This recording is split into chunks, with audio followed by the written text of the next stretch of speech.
What's up, fucking nerds? Welcome to Respawn Aimfire, a kick-ass reverent gaming podcast from Affable. It's someone your host, Adam.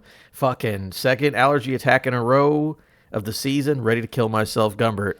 And today we have with us Alex. Where's that stupid fucking goose? Cosina. Where is that stupid fucking goose? I mean, he's definitely not going to show up now that you've called him a stupid fucking goose. Fucking piece of shit. He sucks. Come on, show him some fucking respect. No, here's what actually happened. Fucking goose hater. I hate geese. I bet you got allergy reactions because of geese. Yeah, because they're fucking filthy. No, I actually was going home from work, and there were a bunch of geese in the road, and obviously I'm not going to hit an animal, but they were just fucking sitting in the middle of the road. I'm like, please move. Like, I know this is your world too, but I'm fucking trying to live in it. And they were just chilling, looking at me. I was like, all right, guys, whatever you say. This is true, but... Excuse me, Joel, you don't speak till you're introduced. All right. Well, anyway, that's Joel, everybody. That's some way to treat a guest. I know. But also we have with us, Joel interrupts me whenever I'm speaking in the middle of the intro. Campos. Me and my friends were driving on the highway in high school, and we were going straight at a goose, and we could not get out of the lane, and we just fucking straight up decapitated that goose. Oh, man. Ooh. It was disgusting. It was like flopping around behind us. We were all screaming. Like, I swear to God, we were going, and like my friend was, and there was no shoulder on the left, and there was cars on the right. And I mean, if you're on the highway, like, braking, we're gonna brake when you're going 70 miles an hour. Exactly. Like, what are you supposed to do? It sucks. Yeah, we just fucking cleaned this thing's clock, dude, and it was so great. We were screaming as we were going. We were all like, ah! Damn. I did do the thing. I didn't do it. I was like 7. My aunt was going down a road, kind of like, not a full-on highway, but like one of those country roads where it's like 45, 50. And a deer jumped out in front of her, and it's like, you can't do anything but speed up, because if you slow down, it's actually bad for your car. I just remember that motherfucker hitting the car and like getting on the hood of the car and then like rolling off. Wild. I was like 7. Crazy shit. You know, both your stories, it sucks that those animals had to die the way they did. Nobody should get hit by a large mechanical moving vehicle like that, but like, it is defensible in that there was nothing you could have done. Back in the day, I don't know if you remember this, Adam, but there was an episode of The Comedy Button where they talked for like an hour about how much they hate geese. And then somebody wrote into the podcast the following episode and was like, man, I heard you guys talking about how much you hated geese. So I sped up in my car and killed one after listening to the episode. And they're like, no. You misunderstood us. Don't actually go out and kill geese. We hate them, but don't willingly and knowingly cause harm to God's fair planet. That person who wrote in, a young Alexander Cosina. I was gonna say, was that you, Cozy? You write in the podcast a lot, so no, awful. No. Normally, you can catch us live on twitch.tv/AppleIdiot Sunday evenings at 8:30 Eastern Time. YouTube and podcast services Tuesdays at 9 a.m. Upcoming on today's show, a little bit of news with Square Enix. What are they up to? Playing around, acting like their numbers are good enough? Welcome to Square Enix. But first, we're gonna have some fun talking about SGF. Fun Time Prediction Minute. This is from Tom Ivan at VGC. The initial partner lineup for Summer Game Fest 2024 has officially been announced. 55 companies set to participate in Summer Game Fest. Related activities were confirmed last Thursday, with more to be revealed at a later date. Lineup includes platform holders Xbox, PlayStation, plus leading publishers like 2K, Capcom, EA, Ubisoft, Epic Games, WB Games, and Sega. And then I believe Nintendo was like, we're doing our thing like 2 days before or whatever, you know. Not FGF, but is FGF. But, this is all fun and interesting. The reason I'm doing this is because someone's got to sing the song. Cozy? What do you want the song to be called? I'll sing it. I just need a little bit of... It's the segment from Adam's song. Segment from Adam. It's the segment from Adam. The segment from Adam. Oh. There you go. I like it better when Chad does it. Oh, I got respect for both of them. So the whole point of this is being like, hey, Chad's not here today. Well, that's true. Tough luck. Chad hit a geese and is where's the unsalted butter, Chad? Anyways, Jesus Christ, this is the whole point of this was just like, hey, we know who's going to be at SGF. What are some fun announcements? What are predictions? Not necessarily like let's predict every single thing that happens, but like, what are things we think could happen? What are fun things that we would like to happen? Because there's not a ton of news, but it's like, hey, this is a way to do it, right? I'm about to sneeze in like 3 seconds. So, I have a list of things that I would like to see or I think would happen. You also should have lists for this. I give you a heads up. Cozy, give me a starter. because I'm about to sneeze. Predictions. I actually prepared like predictions for each main console publisher and like just random third party stuff. I thought you were gonna say for all 55 people on this list. No, I wasn't able to do that. I mean, I'll start off with a softball one, but I think one that'll definitely get those predictive juices going.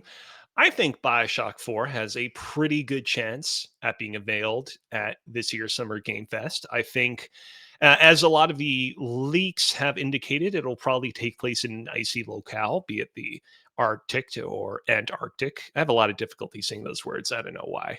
And here's my prediction for Bioshock 4. I think that it's not going to be a games as a service. I feel like nowadays there's a lot of reason to believe that a franchise that has been gone for a while, like Bioshock 4, would be retooled as a games as a service title. I think that it will avoid being that, but when we actually get our hands on the game, when we actually see it running in action, a lot of us are going to remark, kind of feels like a game that might have been a games as a service like experience at one point in time and then was retooled to not be that. We're going to look at its UI and be like, oh man, there's a lot going on here. There's a lot of crafting systems. I think it will perhaps not overwhelm as you would expect a Bioshock title to, because I think we might be like, perhaps not exactly what we want out of a new Bioshock game, but it'll be there, and it won't be a games as a service title, at least in title only. The fun thing about that is, I remember Jeff Keighley. This might have been before Summer Game Fest was even a thing, but Jeff Keighley talked about, I went to the place and played that game, right? Am I misremembering that? That he said he's played this Bioshock game or he's seen it at some point? I think he was talking about Judas, Oh, it because was he's Ken done a lot of Levine's stuff game. recently with Judas, right? That might be it then. Yeah, it's been a while, man. That Bioshock it's one of those series that I never played because I'm a baby ass baby. Like I played the first Bioshock for like 2 hours and was like, nope, too scared. I'm a scaredy cat. But it's one of those series that like is just so big to where it's hard to see a sequel at this point living up to the hype of what Bioshock has been in the past for people. Well, and part of the problem is, so if you go back and play BioShock Infinite and you play the like two DLC episodes that rounded out its story, the way that the second DLC episode ends very intentionally feels like Ken Levine going in and being like, I know that I'm going to be closing down Irrational Games soon and laying off all these people so I can go and make my own games at my own company. And so I'm intentionally going to end this story in such a way that it's hard to imagine how they could continue the story. The way that just Bioshock Infinite Vanilla ends, it's like, oh, there's a lot of opportunities here. There's a lot of directions this could go. There are all these characters that are still alive. Bioshock Infinite Burial at Sea episode 2 ends, and no spoilers, but it's like, oh, there's no future for the series. They intentionally ended it in such a way to make as close the door as possible. But apparently they're going to try to reopen that door with Bioshock 4. I'm sure it'll just be a new. It won't be connected to the original games at all. I bet it'll be Yeah. just its own new thing. Which they're want it's totally in their right to do that, but I do like it when they can at least create some connective tissue between these experiences. But we'll see. And we'll see. Joel, give me one. I think we absolutely have to see some more of Fable. Like I think it's time. They've been talking about it like every year for the past, I don't know, 5 years it feels like at this point.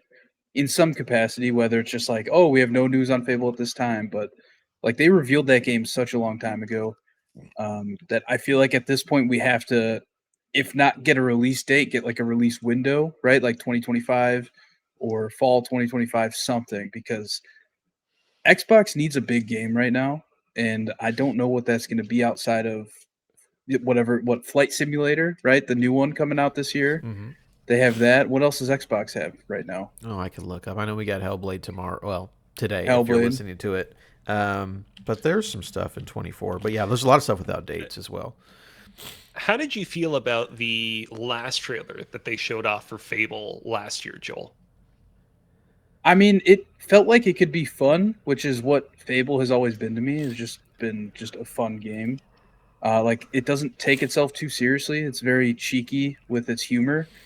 But yeah, I don't know. I just want to see more of like how the game plays, like what it looks like gameplay wise. Because the last trailer they showed was more of just a cinematic, just showing different cutscenes throughout the game. It seemed like. Yeah, and that's the thing is I don't have any personal connection to Fable myself. I never played any of the games, and it was one of those things for watching that trailer. I was like, this looks like a good trailer. This is a fun trailer, but like, how do people that are actually enmeshed in that fan base feel about it? I don't really have any capacity, any you know knowledge of that. So So just real quick though, the two so far, what has a date is supposed to be Avowed and Indiana Jones are supposed to come out this year. As far as Yeah. Xbox first party stuff, as well as Hellblade. See, will be on for there. me, I could care less about Indiana Jones. I am just not the demographic for it, right? Like I feel like it's like a generation like a half a step older than me that was like crazy about Indiana Jones. hmm. I'm just happy for machine games. But yeah, very cool. What was fucking? What'd you say? Oh, Fable. Yeah, yeah. Me, I've got one. This is a fun one. I think this is definitely gonna happen. Amazon Games. You know they Ooh, make video games. They just announced. Sometimes. Yeah, well they do a lot of work. They just coming off the success of the Fallout TV show, they announced that hey, we're gonna have Phoebe Waller-Bridge is gonna do a Tomb Raider thing. We already know Amazon Games has financed Crystal Dynamics to do a new Tomb Raider game. Even if it's like a 15-second nothing trailer, I think we're gonna get an announcement like, oh, that Tomb Raider game from Crystal is actually like actively being made, with the help of Amazon or whatever. So, I mean, because Amazon Games is on that list. Again, we're doing our predictions based on the 55 people who are at the event. If Amazon Games is going to show anything, maybe stuff for the MMO that they have, but that would be cool to see Tomb Raider. I would love that. yeah, Tomb Raider isn't a franchise that's especially near and dear to my heart personally, but like that is a game that I really am interested in seeing because I feel like we're at this interesting point where overall I feel like by a lot of metrics that Tomb Raider reboot trilogy was a success, but I also feel like there is this sense of like whatever Tomb Raider 4, if that's what we're going to call it, is going to be, it has to be something that's like fundamentally different from even what those games were if this is going to kind of if we want this to be a franchise that's going to survive in like the modern era. Like I'm really interested in seeing how they kind of take from both the like more recent history of the Tomb Raider games and like the Tomb Raider games of yore and kind of create something new for that franchise. Yeah, the last one, which wasn't made by Crystal, Shadow of the Tomb Raider, was in 2018. So an announcement this year, the game comes out in a year or two. There'll be enough time between there to like start another trilogy. But yeah, those first two games, ones made by Crystal, are fucking phenomenal. So I'm excited for them to get back to Tomb Raider. I don't remember the fucking order. Cozy, was it you or was Yeah, it? yeah, I started out. I started Don't out. remember, guys. To be Okay, honest. you know what? I'm gonna go with a spicy one for this. Batman Arkham Shadow for the MetaQuest 3 is a game that we know already is going to be shown off at Summer Game Fest. That was part of the original announcement for it. But my prediction is that it's going to actually get really good impressions. I think that the proper full reveal of it and subsequent hands-ons with the game, if people do get hands-on with it, are going to come away really, really, really positive on it. This is a game being developed by Oculus Studios and Camouflage, the latter being a experienced VR developer that really knows their stuff. And I think that overall the impression is going to be, it kind of sucks that this is the future in which the Batman Arkham franchise exists nowadays. But damn, this is really good. I will say, I do love. I mean, I just like James Gunn in general, just as a human being. He seems like a cool guy. But I love how weird he is, and like he only likes the weird shit. Just because, like, according to that trailer for that Batman VR game, like Ratcatcher's in it. I'm like, nobody knew who cared about Ratcatcher was until the Suicide Squad. So I'm like, thank you, James Gunn, for giving us weird shit that we can like delve into. These weirdos, because I VR game against Ratcatcher, rats jumping at your face. That sounds great. It'll be fun. Joel, what do you got? I think that we're finally gonna find out when the fuck Hollow Knight Silk Song is gonna come out. Yeah. because this is like I've never played Hollow Knight, but this is something that they keep like I don't want to say teasing, but it feels like every month there's like, oh, Hollow Knight just updated their website with like a fucking new beanie you can buy. That must mean that they're gonna announce the release date of the game soon. Or like, oh, it's been rated in some random country, we think. That must mean it's due to release pretty soon. But yeah, I'm just sick of seeing a new Twitter thread about this like once every other week, it feels like. And like I know that they said that it was going to come in 2023 and then it got delayed, I believe. And yeah, it's just kind of been in limbo since. I think that's the white whale. If Jeff Keighley gets that to either open or close the show, I think like it's considered a success. Because for the video version, in the background, I just Googled Summer Game Fest 2023 and like some of the announcements there, and like Hollow Knight Silk Song feels like a perfect opener ender for a probably an opener, I would say, over an ender, just because it's a thing we already know about. That would be a big get, and it's supposed to. It was supposed to come out last year. They said we're going to push it. It was supposed to come out this year, and again, it got rated, and they're like every time a game gets rated, it comes out 6-8 months later. So we'll see. But I'm with you. Just need to show it or like stop cock teasing me or whatever people say. For me, what do I want to do here? Why did I even say that? No, we'll go to this one. Actually, I'm just going to go in the order. Bandai Namco, everyone's favorite publisher, who only has one good studio underneath them. I think we'll get an announcement from a new FromSoft game. Seems easy. Jeff gets all the FromSoft announcements. They had Armored Core last year. Elden Ring was 2 years ago, and we'll probably get something showing off the DLC or whatever, but maybe like a small teaser for the next thing, because obviously they have more than one team. That's what I was going to ask. Yeah, no, like, yeah. I don't know what it would be. Again, even a remaster of something would be cool, but I think you'll get a new project from Software, because again they put out Elden Ring and Armored Core back to back. So they obviously have multiple teams. They're probably doing something else. Seems like a good time to show it. I mean, either Hero Game Awards, I would assume. So, yep, that's Bandai Namco because they only have From Software. Cozy, you got any more?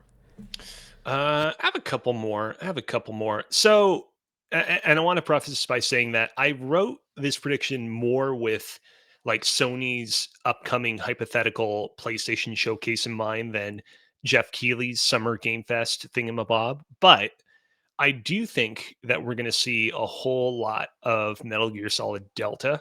It's one of the kind of biggest releases coming to the PlayStation 5 later this year. And I think that, you know, Sony and Konami and company are going to do everything they can to push it. And yeah, I think that we're probably going to see a pretty extensive gameplay demo / showcase, something akin to like the E3 2013 trailer we got for Metal Gear Solid 5, where it will be mostly gameplay that will culminate then in like a supercut of various cinematics towards the end. And, I'm hoping, fingers crossed, that this game ends up looking pretty solid, because I feel like all that we've seen of the game up until this point has been very questionable. But we will truly see. Oh, and I'll add this in as a small bonus.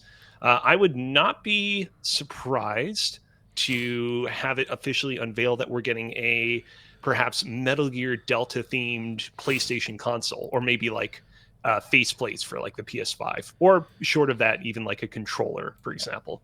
Yeah, I think that would be a solid bet if we're going to go with some crazier predictions.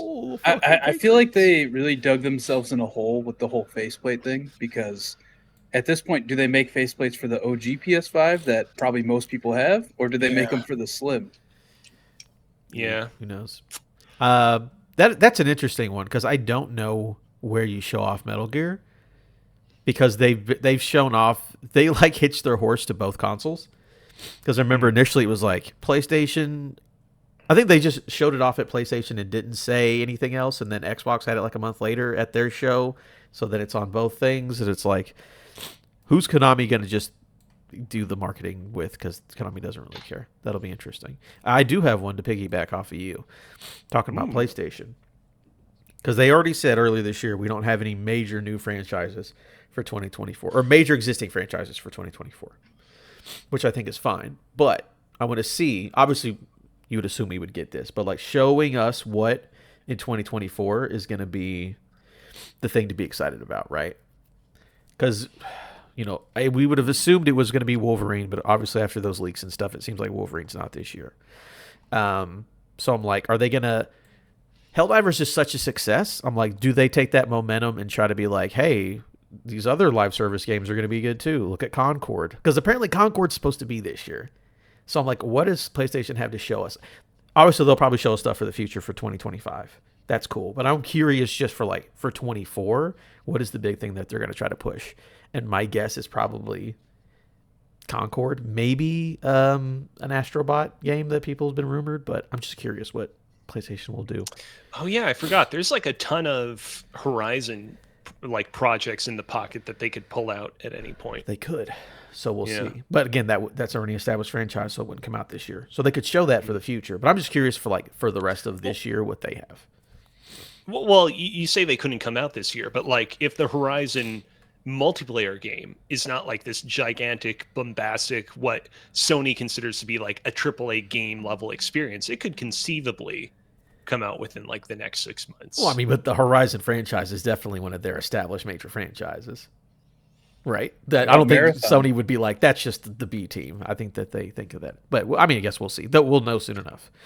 What about Marathon? You think they say anything about Marathon? No, didn't. I feel like that got delayed, right? Unfortunately.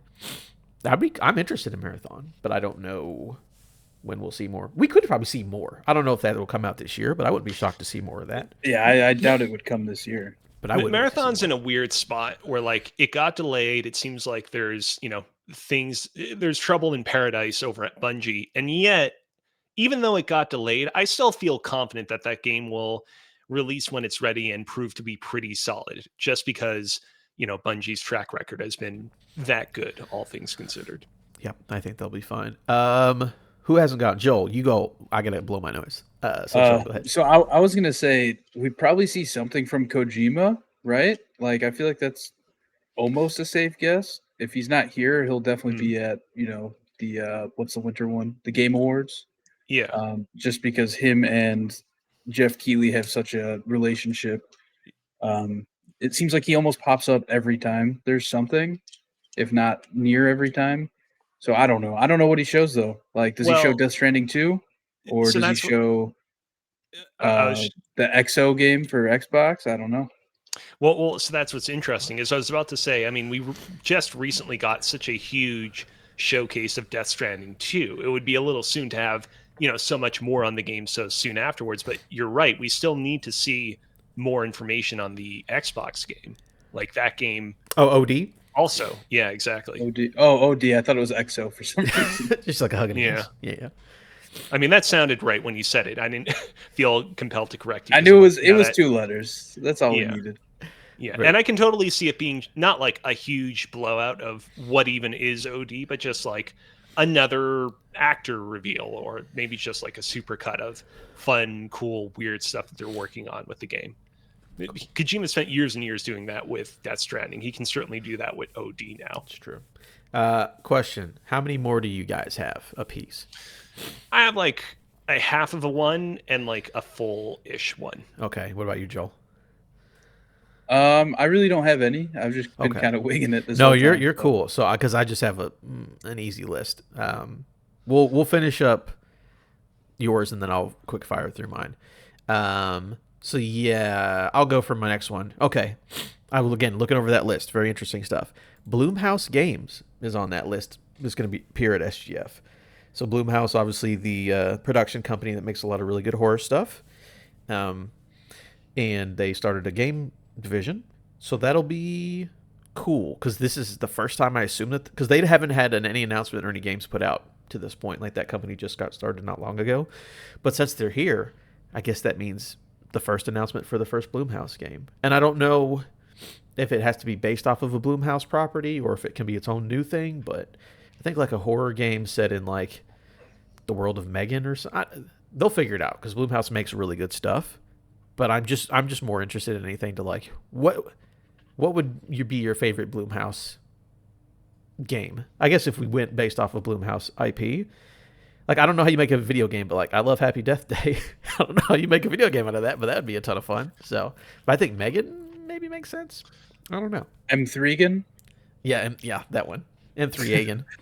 I don't do scary stuff, so I really don't have a preference. I don't love it, but honestly. Blumhouse stuff, I'm like, no, this stuff is real good. Like Happy Death Day is legit. Like, it's not even scary. It's just a really good fucking time murder movie. I'm looking at all of the lists of all the Blumhouse movies ranked on RottenTomatoes.com. They did The Invisible Man, the 2020 movie. And I feel like there's definitely an interesting video game in there of like trying to avoid a monster slash person that you can't see and having to rely on all sorts of like techniques and like mechanics of like maybe activating sprinklers or throwing sand or whatever to try to make them visible. That would be pretty cool. I like that idea. Again, I want the creepy doll girl to kill me. That sounds fun. Cozy, go ahead. So my half prediction is I think that we are finally going to see our first tease of Persona 6. We previously have gotten a lot of content related to what's the upcoming RPG from Metaphor e Metaphor. Fantasio.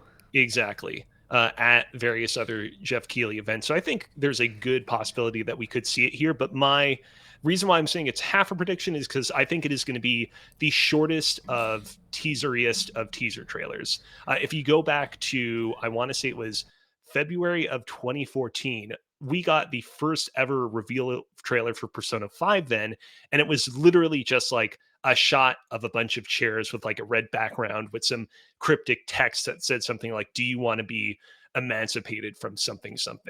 And I think it's going to be very similar. And I think that the reason why they do that is because Persona franchise has a lot of live events, a lot of public things happening in Japan, like stage shows, concerts, which other Persona games have been nailed at in the past. Persona 5 Strikers, which was the Dynasty Warriors style Persona game, was unveiled at the conclusion of a concert in Japan in years past. And I think they're going to do something similar for like the proper blowout reveal of Persona 5. And they'll just have a tiny little morsel of a crumb of a teaser at Summer Games Fest to kind of get people's appetites going.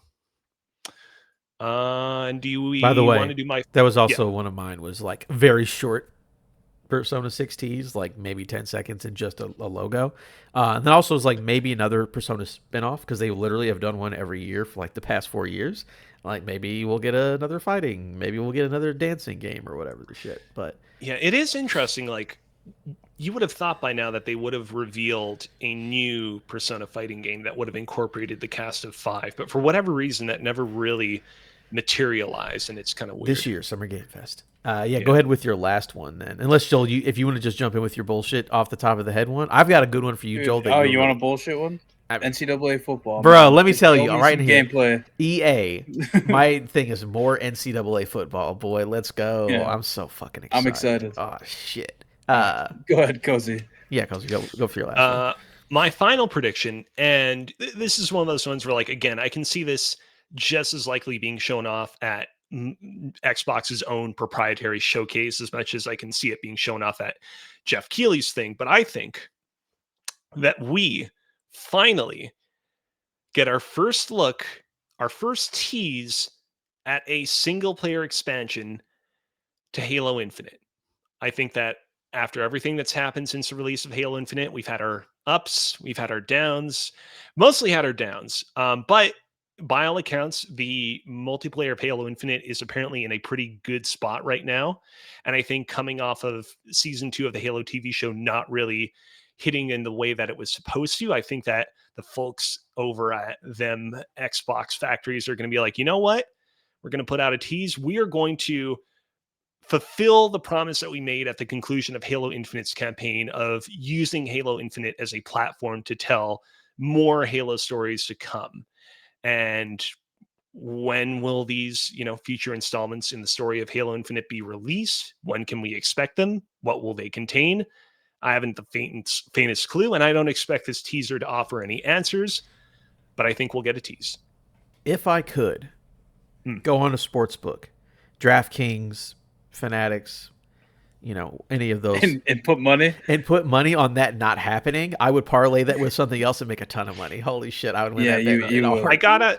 I Listen, I made a bunch of pretty safe predictions on this segment. I got to shoot for the stars No, with my I'm not final mad one. at you. I'm just saying I would make a lot of money off of that. So It's worth I that. I I am a massive Halo fan, and I just don't see that happening. Like earlier this year, Bungie announced that they're or not Bungie, 343 announced that they're no longer doing seasons in Halo Infinite's multiplayer because they want to focus on other projects, is what they said. And whether, yeah, it's possible that could be campaign DLC, but like there were also rumors a while ago about a battle royale, which I don't think is happening because I feel like we would have heard about that by now because that was like years and years of rumors. Another thing that we heard about was that they were trying to abandon the engine that they had built, the I think Slipspace engine they built for Halo Infinite because it was giving them so many problems, and that's part of what went wrong with the development of the game. And this was supposed to be like a 10-year plan game, and it just isn't that. I think that when it launched, it left such a bad taste in people's mouth that the general public kind of stayed away from it for a long time. And while yeah, right now the game is great, I just don't think that we're going to get any more within Halo Infinite. I think whatever we get is going to be something new or completely separate.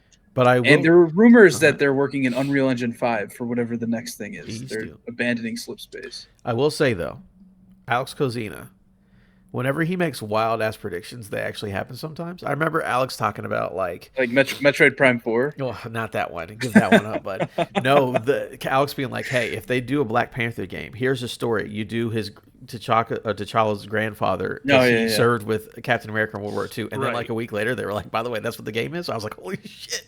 So No, that's Cozy had insider information on that one. That's too oddly No, specific. it was because there was a comic book run from, I forget who it was, but like they had a story where Captain America during World War II met up with his grandfather. Anyways, but he called here's it what I'll as well. say So with maybe you're regards to right. Halo. Here's what I'll say with regards to Halo. Everything that two of you just said is totally true and totally valid. My only counter argument, as it were, is that right now we're in a period where there's a lot of bad press surrounding Microsoft, a lot of bad will, as it were. And I feel like if Microsoft wants to generate a goodwill bomb, as it were, them putting out a teaser being like, hey, we're making more single player content for Halo Infinite after all signs pointing to us not doing that, that could be like exactly what they need right now. And it's one of those things where it's like, and not to be overly cynical about it, but like they can totally do that and then like totally rest on their laurels afterwards and be like, all right, we put out that teaser to make people happy. Now we'll just go back to doing what we were previously doing and put that off until the last minute. I can totally see them doing that. But I could see it going the other way, where they try and make goodwill, but also like the general gamer who their buddy Ted told them that Halo Infinite's not a good game, so they never picked it up. They're like, "Oh, remember that mediocre game your friend told you about that you never played because he said it was mediocre and nobody's playing it at launch? Yeah, we're making more content for that mediocre game that you heard about." Hmm. We will see. We will see. So I've got a couple just to rattle off because I made so many. Right, Devolver Digital. I want to see more Angerfoot, and I want a Plucky Oh, Squire release date. Because both those games last year, Devolver had a show and like, hey, these couple games we're about to name are getting delayed out of the year, and those two were on there. So I'm again, Plucky Squire looks great. That's the game where it gets 2D and 3D, where like you're the little character that pop out of the storybook. Looks great. Angerfoot is just like first person Hotline Miami. So yeah, just let me get some release dates for that. Again, EA, I absolutely just wrote down more NCAA because that trailer was super hype. We're back. Everyone's happy. So just show a little like gameplay or something at next month because the game comes out in July. So why not? And then also for EA though, I said any Marvel project trailer because EA has Iron Man and a Black Panther game in the works. So those have been in the works. I think they've been announced for over a year. Again, maybe a small teaser, something like that would be interesting. And then I have Amazon. The last one, Ubisoft. Real simple. Show gameplay from Assassin's Creed Shadow and show gameplay from Star Wars Outlaws. Again, that's probably what's going to happen. That's not like a really crazy prediction. Like, our two games in the fall are coming out. Well, I wonder what we're going to show at the fucking thing that we're doing. Obviously, but That's all you got to do to sell people on it. Just be like, hey, look at this cool thing, and they'll be into it. That's all my predictions. That's it for that segment. Thank you very much for the song, Cozy. We're gonna move in. Segment from Adam. It's a segment from Adam, but now it's over. I love it. Appreciate it. So we're gonna move on to playtime now. Joel, have you played anything, or is it just blank? Oh no, I have. I just didn't fill it out. Okay. I've been playing Destiny, man. Let me tell you about a game you guys have never heard about every week for the past forever called Destiny 2. Chad was talking about it last week, I'm sure, about the Pantheon. It's a weekly thing right now going on, and it ends the first week of June, I believe. Every week it gets harder and they add more steps. I'm happy to say that after many, many hours, we finished week 3 of the Pantheon last night. Chad was playing from his hotel room in New Orleans. He brought his PlayStation Portal just so that he could do it with us. It's one of those things where like you get the title of Godslayer for finishing them all um, at the end of the event, and it's only here until the beginning of June, and then it's gone forever. So everybody's thinking this is going to be like the rarest title in the game to get. So that's why we're so dead set on doing it. I am scared for this week's reset because it's going to be obviously the hardest one because it's the last one. And there's a part of a raid in there that we almost never do because it sucks. So it's gonna be a long, probably next week or two of us just trying to get this done so we can get that title. And like, why do we want that title? I don't know because like we're like in the last year of Destiny 2, it seems like after this expansion drops. So yeah, I don't know. It's been fun. It's been stressful. Our whole lives have revolved around it the past few weeks. So yeah, Destiny 2. That's the main thing I've been playing. Okay. Joel, I'm off camera. I'm gonna ask you again. Well, not you again. Chad always makes excuses about not inviting me to play Destiny 2. What is your excuse? I plead the fifth. That my excuse is that Chad won't let me invite you. Wow, really? He says specifically don't invite him. Yeah, he's actively gatekeeping. Well, there we go. I got answers at least. Thank you No, very I don't know. much. I think that it's like so. What we're doing now is like I play Destiny a lot, but like I'm still missing a lot of stuff. Like so, we have Connor, um, helping us through it. He's like our Sherpa through everything we do in Destiny, more or less. If we're doing something that we've never done before, we always ask if Connor can join us because he just knows so much about the game. His knowledge on the game is crazy. Um, and yeah, so like I'll always ask him like, "What do you think? Like, what gun do I need for this?" He'll be like, "Oh, you need this gun." I'm like, "Fuck, I don't have that gun." Yeah. And then it becomes like a week leading up to it of me just grinding to get that gun.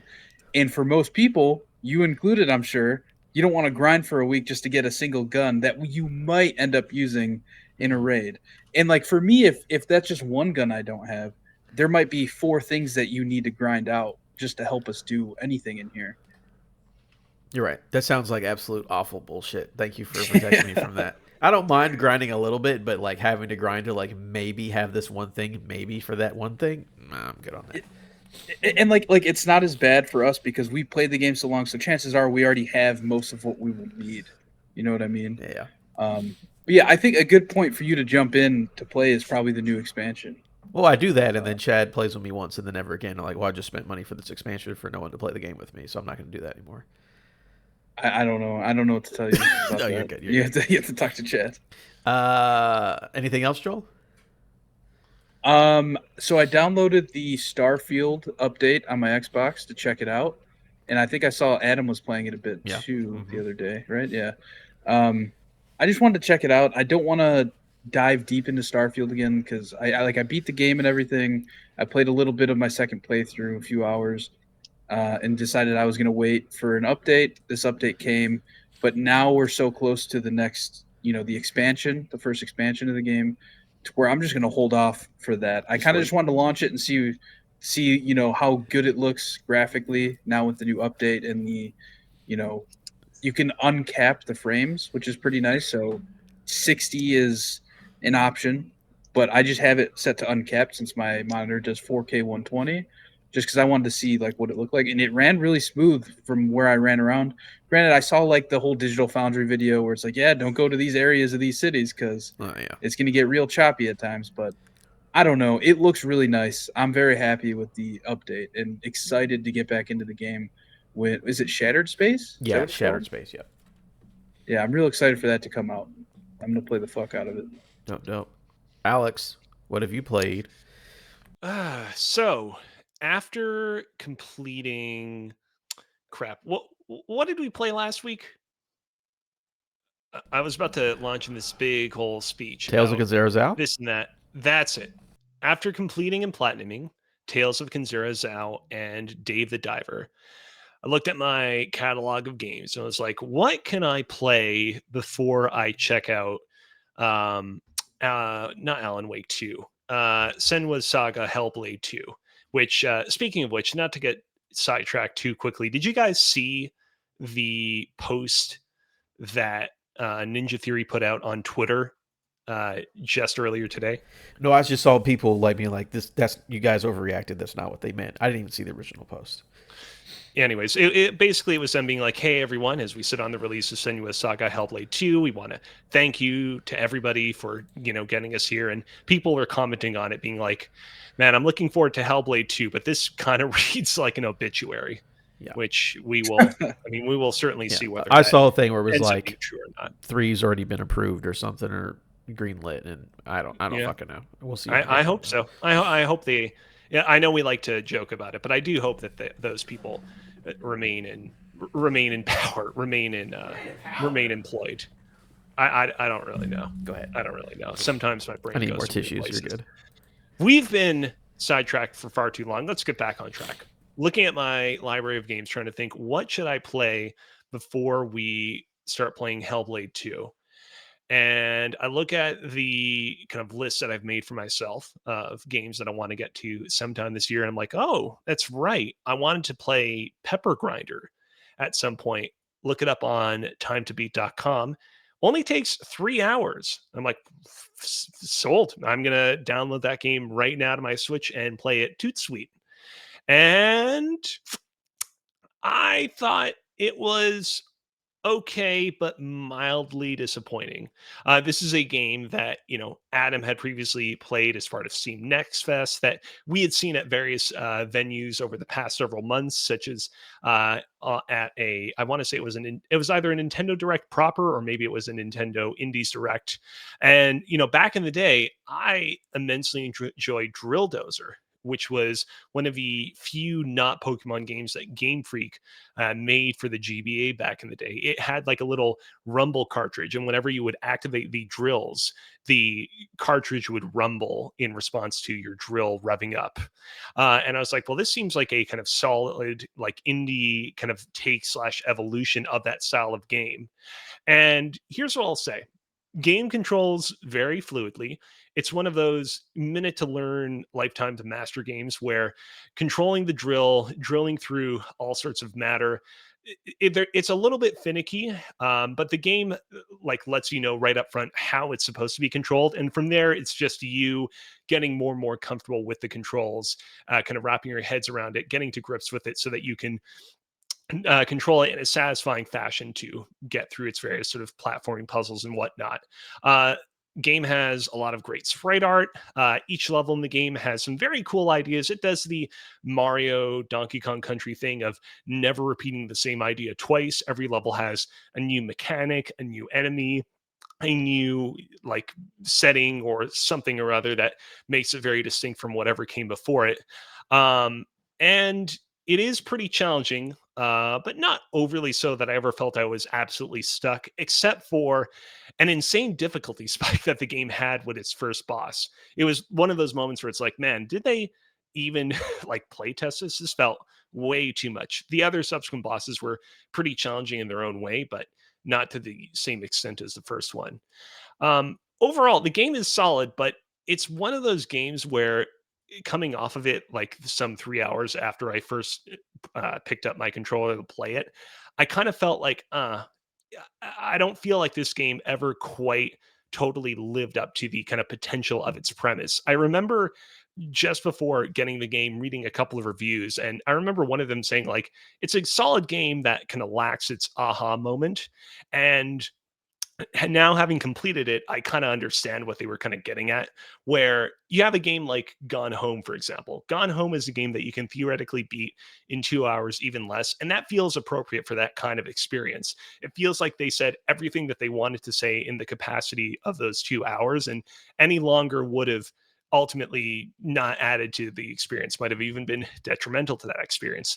With Pepper Grinder, it really feels like, oh man, it felt like we were chipping away at like a really good game, and we had a lot of good moments here and there, but it felt like the game just never reached that moment where it was like, okay, we really kind of like sold the reason why this game had to exist. And I feel like an extra couple of hours to insert like an extra couple of levels to really kind of fully explore everything that the potential of this sort of grinder weapon has to offer could have potentially got us there. I don't know. I'm not like sitting here being like, this is exactly what you should have done to make this game a true standout. But that's sort of my general impression. I will say another big complaint is towards the latter half of the game. The game also introduced this mechanic where you have to swing on these ropes to kind of propel yourself forward. And the way that you basically do that specific mechanic is really awkward because you have to do this weird kind of like button juggling thing where like you have to deactivate your drill, and then you have to activate the swing, and then you have to activate your drill to swing out of the swing to get to whatever platform you need to get to next. And it never felt totally comfortable. Ultimately, at the end of the day, at 3 hours, like it certainly didn't leave me with any lasting battle scars or an immense sense of disappointment. It was sort of in and out, didn't fully, you know, uh, make me fall in love with it, but I can't complain too much. It's hard to Um, get mad at a 3 hour video game. exactly. Very hard. And I will say, after beating that game, I was like, you know what? I need something. I need a little bit of comfort food in my system. I want something else to kind of tide me over before we get to Hellblade 2. And recently, I won't go into too many details because this ultimately could end up, amounting to nothing. But I've actually been working on a little project on the side that basically involves a bunch of different topics that are of interest to me and a bunch of different video games that are of interest to me. And one of those video games is Donkey Kong Country 3, which has been a game that I have loved for many, many, many years now, ever since I first played it on the Super Nintendo when I was a young Lee Canadian lad. And I was like, you know what? It's been a few years since I last played this game. And so I decided to jump in and beat it all over again. And I will say, great game. I still hold it in very high regard. I think it's a great example of how to do just quality 2D platforming. Pretty challenging game. Like everybody talks about how challenging the first Donkey Kong Country is because you have that crazy minecart level that's like over the road extreme. People usually talk That about Donkey sucks. Kong Country 2 also being really challenging. Donkey Kong Country 3 is no pushover. There are a lot of levels that I had a lot of difficulty with. Um, Still have a lot of love for it, but it is one of those interesting kind of perspective moments of like, I will fully admit, there have been a lot of games that I've played over the past couple of years on this podcast where I've been like, man, this game was almost great, but I just found it a little bit too challenging. Couldn't they have toned down the difficulty a little bit more? And it is interesting to go back to this game that I consider to be one of my favorite games of all time, and a game that I hold in very high regard, and be like, yeah, that game is also very challenging at points too. So, I it's have a sometimes question. it's good to eat a little bit of humble pie in that way. You play a retro game like that, do you emulate it? Like, where do Uh, you prefer to this I play? did via Nintendo Switch Online. Oh, okay. Right now, I'm just curious because, like, I have, like, all those retro consoles and stuff, and I feel like if I really wanted to play a game, I probably still wouldn't take the energy to plug it in. Um, yeah, I mean, but yeah. I allegedly may or may not have used some emulators in the past to play some old games. In the case of the Switch, though, the Nintendo Switch Online like expansion pass is the only console subscription I currently have. I don't subscribe to PlayStation Plus or Game Pass unless like I specifically need to do so for like a game we're playing and it's just cheaper to do it that way. The expansion pass is the only one I'm subscribed to on a monthly basis. And so might as well, take advantage of that rather than just let it go to waste, basically. Gotcha. Um, I know Adam's not here, but for some reason my Audacity recording just failed.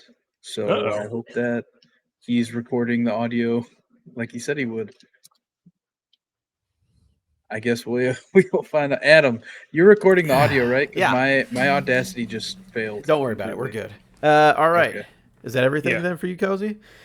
Yeah, we're good. Okay. I just want to say real quick, Joel, you should the fact that it failed is totally fine, but you should definitely start a new recording just to make sure that we catch what we have from this point on. Yeah, go for All it right. if you need to. We'll do. Yeah, me, I just played some Starfield, as Joel pointed out earlier. I haven't really played much else. I went in after the update. I haven't actually beat my first playthrough. So I was like, let me go back in here and see what it is. Again, a lot of quality of life improvements. Much needed. Make the things. Yeah, I already liked Starfield as it was. The improvements are like, oh no, this is even better. This is things that probably should have been there at launch, but they've done it now. So that's very cool. I've enjoyed that. Getting close. I'll probably do a full playthrough, quote unquote, like beat the game. And then for your new game plus, I'll probably wait for the Shattered Space expansion for that. But no, I had a great time with that. Fun to jump back in. I like my space stuff.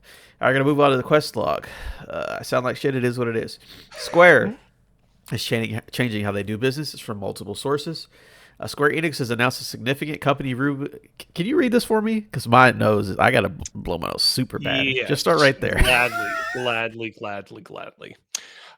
Square Enix is changing how they do business. Square Enix has announced a significant company reboot amid tumbling profits. Sales in the digital entertainment segment, which includes video games, rose by 2.6%, but profit fell by 15.8. This is despite the sale of Final Fantasy 16, Final Fantasy Pixel Remaster, Foam Stars, and Final Fantasy 7 Rebirth. Square Enix announced what it calls Square Enix Reboots, and Awakens. Sorry, comma, not colon. Want to be very specific. I know they're very specific when they come up with these titles, and I want to respect that. Square Enix reboots, comma, and Awakens, a 3-year plan for rebooting for long-term growth. This involves a rethink across all parts of the business, but the highlight is a shift to a multi-platform strategy. Square Enix said it will, quote, aggressively pursue a multi-platform strategy that includes Nintendo platforms, PlayStation, Xbox, and PCs. Square Enix is set to make an unconfirmed number of layoffs as part of ongoing company restructuring, it told staff in an internal meeting. VGC understands. The scale of the layoffs wasn't shared, but staff were told that people working in publishing, IT, and Square Enix's collective indie games division will be predominantly affected. Thank you very much, Cozy. Yeah, it just further proves, obviously, stuff sucks, a lot of layoffs and shit. But it's just like these companies just don't make money anymore. Or again, there was that boom that was cheap.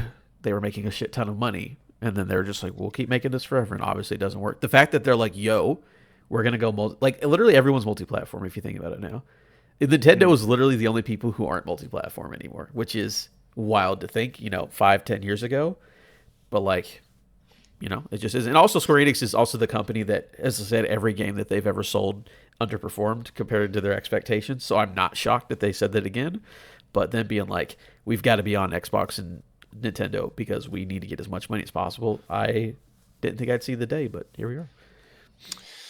Yeah, it's good news and bad news. It's good that Square Enix is finally acknowledging the need to put out their games on more platforms than just PlayStation, but it sucks that this, reversal is coming late enough that, more and more layoffs are projected to happen, which I mean, I feel like you throw a dart at a dartboard at any company name nowadays, and it's like, yeah, that company will probably be, seeing layoffs. Even Nintendo, as iron solid as they are nowadays, has seen layoffs within the past 12 months. But yeah, it sucks, and there's not much else to be said. Joel, you don't even like Square Enix, do you? You hate that shit. I don't know what the fuck you're talking about. Square Enix? I love Square Enix. Do you like? Are you a Final Yeah. Fantasy dude? Are you one of these weirdos? Oh yeah. God, you Yeah, I'm one are. of those weirdos, Oh man. man, I'm the only person who doesn't Yeah, I give a don't shit know. about it. And like I don't play most of their stuff. I'm just super into Final Fantasy. Like that's what it comes down to for me. Like I haven't played the older Final Fantasies. Like I didn't play the Pixel remasters or anything like that. But all the newer stuff I love. Where do you come down on the Kingdom Hearts games? Never, Bummer. Oh, never have, never will. Sorry, what a Cozy. bummer. My man, make a good decision with your life. Yeah. Yeah, no, that's crazy. But yeah, I love that they didn't put Foam Stars at the top of that list, knowing that game probably came and went pretty quick. All right, moving on then. Cozy, you've got two things. These next two things are potentially yours, or is it just one thing? I don't really know. Right. So I have a Cozy's question of the week, and I also have a game on game show segment. But depending on how we're doing on time, we can just skip over to the game on game show segment. Let's do game on game show first, and depending on how long that takes, we might be able to go back to your question. All right, cool. So today we're going to do a very special game on game show segment. Adam has, oh no, he's still on camera. He just grabbed some more Kleenexes or what have yous. So at the end of 2023, we experimented with our monthly Patreon game shows a little bit more. We got funky and weird, and we debuted a new game show called Locked and Loaded, a Who Wants to Be a Millionaire inspired game show in which I pitted Chad, Adam, and two more guests in a gauntlet of super duper hard video game themed questions. I'm incredibly proud to announce that Locked and Loaded is going to be returning to Respawning Fire in the near future. If you are a patron of the Respawning Fire Patreon, you will be getting a new episode of Locked and Loaded at the beginning of June that will in turn become available to the public at the beginning of July. And I figured to whet everyone's appetites for the return of this lovely game segment, we would do a mini Locked and Loaded segment here on Respawning Fire. But this time, instead of being themed around video games, this segment is going to be themed entirely around the history of Respawn Aim Fire. How well do my two fellow co-hosts here, Joel and Adam, know about the podcast we're on? We are about to find out. Just so you know, This is gonna be bad. oh, we'll see. We'll see. I'm not going to throw you into the fireplace right away. I'll warm up to harder and harder questions. It's going to be 5 sets of 2 questions. All 3 of the what are they called? Lifelines featured in a standard episode of Locked and Loaded are still in play. So you have one off, where I will remove one of the answers from the board. You have skip, where you can just skip over the current question at the expense of no points. And you also have replacing switch, a new lifeline that I'm calling hot potato, where put simply, hot potato means that the other person that's currently playing the game has to answer your question on your behalf. If they get it right, they get however many points they could have gotten from it. They get it wrong, they lose all their points up until that point in the game. And there will be, yes, you can also, like in Locked and Loaded, choose to split your answer between 2 potential answers. However, if you do that and you get the question right, you will only earn 1/4 of that question's monetary value. Everything clear as mud? Yup, go for Yep. it. All right, let's go. I'm going to go. We are going to do this by going Joel, Adam, Joel, Adam, Joel, Adam. So, Joel, you are up first. And I'm going to be posting these questions into our RAF show notes document so you can see them there. Perfect. Question number 1. In what section of the Respawn Aim Fire podcast would Adam talk about a recent experience he had playing Elden Ring? Is it A, the main quest, B, playtime, C, quest log, or D, the game on game show? B, playtime. B, playtime is correct. This question was worth 500 points. And because you only selected one answer, you will get full points for that. I'll go ahead and I'll write that down real quick. All right, Adam, you're up next. Yep.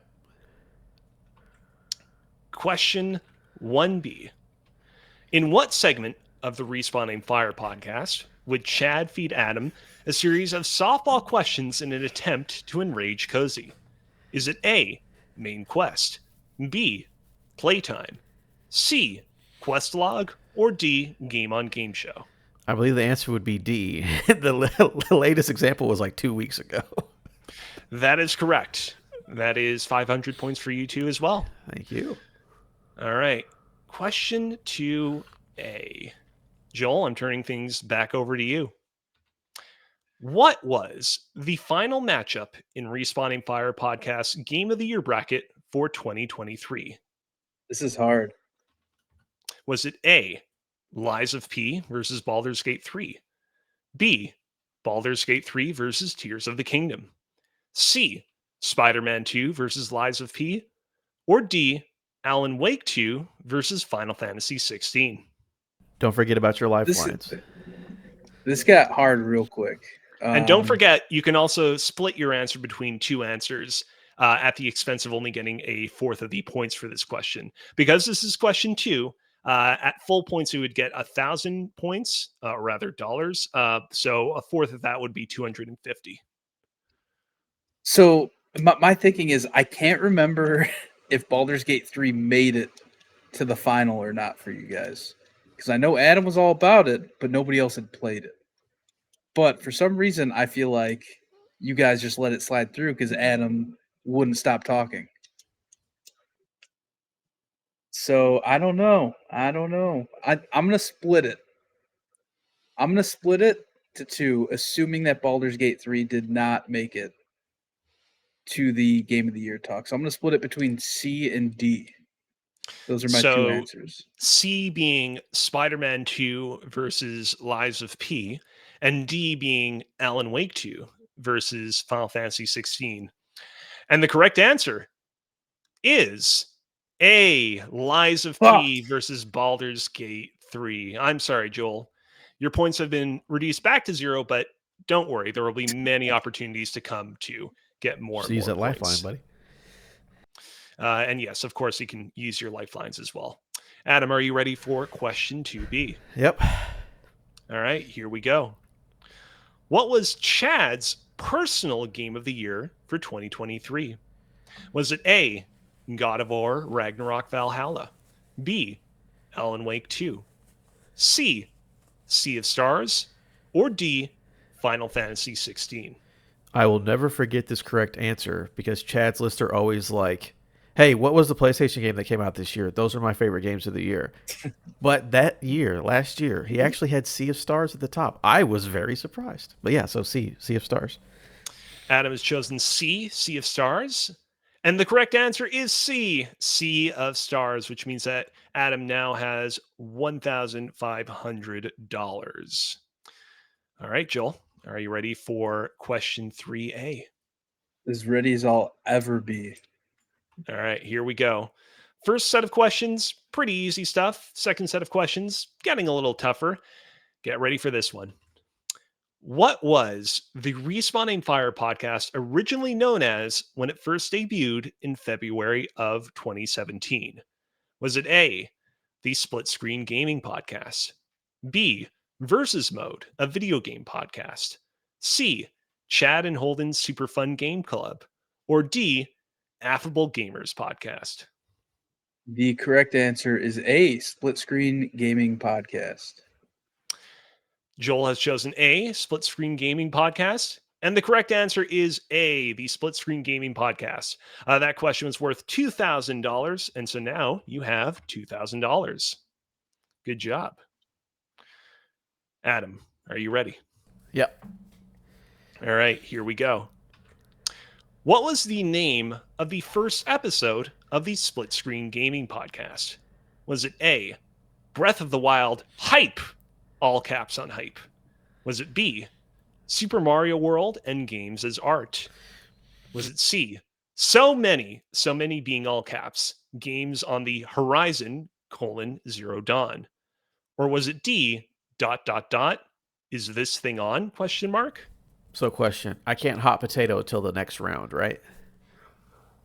You have all three of your lifelines. You can do any of them. No, but I'm saying it would make him answer the question, and if he gets it wrong, then Oh, the way that hot potato works, it's different from switch, which is the lifeline we used to have. You can now hot potato at any time, and then the other person or team will have to answer it. I got And you. the idea is he has to answer it, and like you don't get given his next question in exchange. No, it's just now an he has to answer it. opportunity to make him lose points if he doesn't know. Right, but if he gets it right, he gets gains those points. So points. that's the thing to be mindful. So of. I'm gonna go ahead and use my one off because I think I know what it is, but I'm not entirely sure. So go ahead and let me use a one off on that bad boy. All right. We are going to be eliminating D. Is this thing on? Okay, so that clears it up for me. That first episode, I believe, is Breath of the Wild hype. Joel says, Why- A, Breath of the Wild hype. That's not Joel. That's And I'm Adam. afraid Oh, is it not? that question is incorrect. It is actually Super Mario World and Games as Art. Interesting. I thought it was like they started it right when the Switch came out. So I'm like, that would make sense for that to be the first episode. Your points have been reset to 0, but don't you worry. Interesting. For the next set of questions, these will all be worth 3,000 points. There will be many opportunities for you to potentially pull ahead. But before you can gain an opportunity to pull ahead, we will be giving Joel the opportunity to pull even more ahead than he's already at. Joel, are you ready? I'm ready. All right, here we go. Question 4A, worth $3,000. What year was covered on the first installment of the Game on Game Show segment, TMI with NPD? Was it A, 1990, B, 1992, C, 1994, or D, 1995? Remember that you So Go my ahead. lifeline skip. Does that just let me skip the question? lets you skip the question. You don't get any points from doing so. No money. I'm skipping the question. All right. Joel has chosen to skip the question at the expense of earning no money from doing so. The correct answer was D, 1995. All right, Adam, are you ready? Yep, let's go for it. Okay. Question 4B. What was the best-selling video game of the year 1995, as featured on the first installment of TMI with NPD? Was it A, Madden NFL 96, B, Toy Story, the video game adaptation of the movie? Was it C, Mortal Kombat 3, or D, Donkey Kong Country, the original? So I don't lose points if I do this. So I'm going to go ahead. I've got a strategy. I'm going to go ahead and split between Mortal Kombat 3 and Donkey Kong Country. Oh, I see. Okay. So Adam has chosen to split between Mortal Kombat 3 and Donkey Kong Country. And the correct answer is Mortal Kombat 3. This question was worth 3,000 points, and so a fourth of that is 750 points, which is now the amount of money that Adam has. Okay. Joel, are you ready for the final question? Let's do it. This is question 5A, worth 5,000 potential dollars. What is the name of the Canadian goose that occasionally takes Cozy's place during the podcast? Is it A, Bruce, B, Zeus, C, Looney, or D, Gus? Okay, can I do the one off? You can certainly do the one-off. I don't know. And the one-off has chosen to eliminate Bruce. So if I guess it, I lose all my points if I'm wrong, correct? Correct. And I can't hot potato it to Adam because You haven't. he probably knows it. Well, right. I was going to say you could still use your hot potato, You but could use it. you could use it. Yeah, but then you're just gonna fucking take 5,000 points or whatever. Well, maybe. So my only play here. Split. Oh man, this is hard. I could split. You could split. I Just hope that you get the actual correct answer, and the other two to don't get screw you. some points. Yeah. Okay. Fuck, man. All right, I'm gonna split. Sure, you don't want to hot potato it? I don't know it. Yeah, you do. Fuck off. I'm gonna go Zeus and Gus.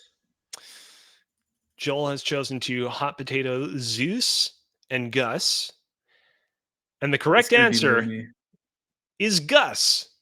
Let's go. $5,000 divided by 4 is $1,250. So that means that Joel has a final point total of $3,250. Adam, are you ready for your final question? I am. My strategy right. comes into play now. Let's go. Question 5B. What is the name of the kiwi that occasionally takes Cozy's place during the podcast? Is it A, Kiki, B, Mimi, C, Ivy, or D, Gus Jr.? Here's the thing. I think I know what it is, but I don't want to chance it and lose it all at once. So, my idea here, I'm going to hot potato it. Joel, you don't have any lifelines left. You have to answer this question. If you get it wrong, you lose. All right, so I could split it though, can I? Technically, you can split it. You can yes. still split it. I have you to also because I don't know what the fuck. I don't want to. Here's the thing, Joel. I don't want to say what you should or shouldn't do, but you still technically have your hot potato lifeline. Yes, I do. All right, I'll hot potato it right back. Damn. All right, Adam. See, and if he got his last question wrong, I was just going to skip this and then win, just based off of point total. But it didn't work, so that's fine. All right, so I believe how many points if I do a split, I get how much? I'm not enough to win. I need to just get it spot on, right? Correct. I believe the name of the kiwi. It's either A or B. Is the problem. And I'm like, which one is it? Is it Kiki or is it Mimi? Oh God, I know it's one of those two. I'm gonna just. Because I don't know, and I would split it, but it's not enough points. So I'm just going to go with B. I think it's one of those two. I don't know which one, though. Adam has chosen B, which is Mimi. And the correct answer, if you can believe it, is B. It is Mimi. So much so that the source for Mimi the Kiwi in my OBS scene collection is literally called Mimi the Kiwi. Oh, my God. Look at that. Congratulations. And that means that Adam ends the game with $5,750, and Joel, in a very respectable second place, has $3,250. Hey, congratulations to all, and an extra special congratulations to Adam, who was able to pull off a fantastic last-minute victory there. Very good. I love. And that's it for Game on Game Show. Yeah, I love how this game show is just like, there's stuff about the podcast that these guys don't know for sure. It's like very good. I like it. Also, who named the goose and the kiwi? That was me. That was all me. Yeah, because I suggested Bruce and he said no. And I was like, that's a good name for a goose, but whatever. All right, yeah, Cozy, if you want to give us your question, we got a couple minutes left. We could do that. All right. Let's see here. Do you guys want to answer a gaming question or a non-gaming question? What are you thinking, Joel? I don't know. I mean, this is a gaming podcast, isn't it? Okay. Gaming question. All right, then. Joel, pick a number between 1 to 7. 6. 6. When we look back on the year 2024, 10 years from now, what do you think 2024 will be remembered for in terms of how it affected the video game industry? Just in general? Like, what's... I leave it up to your interpretation. These are questions that I originally write into Kind of Funny that I then store in my own personal document so we can discuss them if need be, if they never make it to their shows. So listen, let me talk this out with you, Joel, right? I think that layoffs will continue to be a thing, so people won't pinpoint this year for layoffs in 10 years. They're just like, man, remember that time? That's where I was leading in my head. Yeah, I don't think that people are going to be like specifically that year. It's like, man, it was bad there for a while for layoffs, so I don't think it will be specifically 2024. So I think there's got to be another trend or a store. Or, again, if this was like when the year that Fortnite came out or whatever, it's like obviously the battle royale games as service is a big deal. But like, what in this year? I'm gonna go out on a whim and say, no, I don't know, because like I want to say like the Switch 2 announcement, Yeah, Right. but more people are gonna associate the year the Switch 2 comes out yeah. with that year. Nobody's gonna care about when it was announced. Okay. Hmm. How about Oh this? man, this is hard. Maybe again, I don't know about in 10 years, maybe in 5 years, but like the year that like long rumored the things came back or like dormant things. So like Hollow Knight Silksong finally coming out, Metroid Prime 4 finally coming out, BioShock finally getting announced. Like the year of like where were these things for so long, and then this is a year that all these things come out. Maybe. Yeah, I can see that. That actually makes a lot of sense. For me, like I realize that this is sort of like the opposite of like a proper answer to this kind of a question, but I can almost see 2024 kind of being remembered for not really being remembered for anything. Like you have some years, like I almost feel like 2014, 10 years ago, is sort of like a similar year to this one, where like it's almost kind of a void where you ask someone like, hey, what came out in 2014? And it's like, I don't know. That game, maybe was it there Mario Kart that year? Middle Earth: Shadows of Mordor. I say Shadow of Obviously, Mordor. That's all that comes to my mind for 2014. yeah, That's it. exactly. And I can see a very similar thing happening to 2024 where it just kind of gets memory hole, to be honest.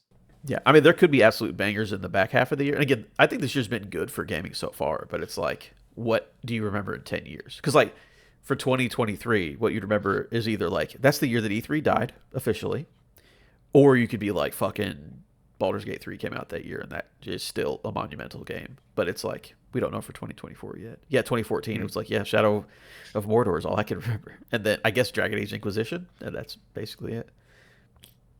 Let's close things out with a little bit more of a positive note. Joel, I want you to choose a number between 1 and 11. 11. 11. This is from my set of non-gaming questions. Number 11. The Lego Group approaches you to make 3 Lego sets based on respawning fire. 1 small, 1 medium-sized, and 1 large. What would each set be? And which minifig would you be most excited to own? Okay, so the small set is going to be a very simple set. It's just an unsalted stick of butter. That is Okay. what the small set is, because that would be, I don't know, maybe 85 pieces, like nothing major, maybe 100 pieces, because it's just a big rectangle. That's all it is. It's got some Okay. measurements on there for a teaspoon. Um, and that's going to come with a cozy minifigure. No, actually, that's going to come with What? the minifigure of the waiter at the restaurant that I asked multiple times for unsalted butter to bring back to cozy. Oh, I didn't. I was confused. Like, what is this a This is all. reference This to? is pack. This is all PAX lore. Got it. Yeah, yeah, yeah. You asked for. You're the one who asked for unsalted butter. Yeah, it's just Cozy is. Yeah. clearly I may or may not have been on something that night. Maybe. To about that. Allegedly, maybe, Allegedly. You were Hmm. emulating some games in your brain. Maybe I was. Allegedly. Maybe I was. I feel like a like good mid-size set would be some form of like digital like podcast setup. And so maybe it's like one of our setups where we're looking at our monitors, but there are like way more monitors than we normally have, so that on each monitor you can have the face of each person. And maybe we can do this like thing where like each monitor is like one of those old school CRT TVs, because it's inaccurate to what our monitors look like, but because it's like more of like a bulging screen, you can fit like the heads of each podcast member inside them. So it's like, oh, you're speaking to each person, if that makes any sense. I like that. What's the large one? Again, I just want to go back. I don't know why this would be it. I want to go back to PAX, where I'll take that picture in front of the PAX sign. But then there are 2 Force Oh. Ghosts. See, when you mentioned PAX, the immediate one I went to was the Barking Crab. Like, what weird set? Like, I'm trying Just to that imagine in whole my restaurant. mind, That whole restaurant is the big Lego set. but it's like hyper exaggerated. Like the place is on fire and like half like sinking into the river, and like we have like laser guns, and there's like a literal giant crab that's like eating it or something like that. I like that. I don't Just know. a big silly. Yeah. What about the okay, so you remember that Mario question mark block Lego set that came out that had like the set pieces that popped out of it? Ooh, yeah. What if the large Lego set was the Respawn Aim Fire logo in that style, and all of your setups popped out as a set piece, right? So like you'd Oh. pop one out and it's like a really mini version of Cozy setup, pop another one out, it's Chad setup, the third one is Adam setup. I Hmm. like that. Like the little rooms with the different colored backgrounds and stuff. Yeah. Yeah, exactly. I could get out with that. Cool. And that's it for Cozy's question of the week. Thank you, Cozy, for that very much. And that's it for the podcast, everybody. Thank you for joining us this week. Thank you, Joel, for coming on and hanging out. Thank you, Alex. Chad, don't know what you're doing. Hope you're having fun. Go to patreon.com/respawningfire to vote on Bark Games for the month. This month's game is Kerbal Space Program, so you still have a couple days left to play that. We'll have a new vote up for the one after that one. So, yeah, go to Respawning Fire, patreon.com/Respawning Fire. Also, there'll be a... Cozy mentioned earlier, a new... What's the name of the game that we just played? Not Tales of Kanzura. No, the game show. Oh yeah, Locked and Loaded. Locked There and will Loaded. be a That'll new be the new episode of Locked and Loaded coming at first exclusively to the Respawning Fire Patreon at the beginning of June, and then said episode will be available to the public at the beginning of July. So if you want to get in on the fun early, definitely go over there and toss us a buck. Yes, only $1. Check it out. Again, thanks everyone for coming. And I always forget that Chad ends it. He says something silly. I don't know. White Sox suck. Goose, go in the not pants true. jeans. No.